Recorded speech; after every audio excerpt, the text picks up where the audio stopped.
Hi, boys and girls. We're going to practice counting our nickels and pennies. So we're going to start with our nickels. And remember, nickels are worth how much? 5 cents. And how much are pennies worth? 1 cent. So let's start counting. 5, 10, 15, 20. Now we're going to count by ones. 21, 22, 23. So how much is on the first row? 23 cents. Very good. Okay, let's look at the next row.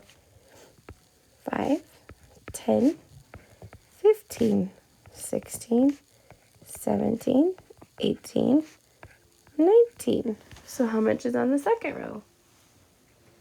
19 cents. Okay. Let's count the third row. 5, 10, 11, 12, 13, 14, 15. So 15 cents. Very good. The next one looks like it has just all nickels. So we don't need to write the amounts. Let's just count by fives. 5, 10, 15, 20, 25, 30. 30 cents. Okay. Try counting the next one on your own, and then we'll check your answer.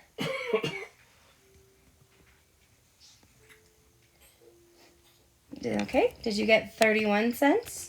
Because it's exactly the same as the one above it. It just added a penny. Okay, let's count the last one together. 5, 6, 7, 8, 9, 10.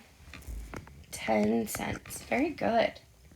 All right, boys and girls, go ahead and try your rocket math on the back. Remember, this is going to really help you on your MComp test. So we're going to keep pushing through to the end of the year. We're going to get it done and do a really great job.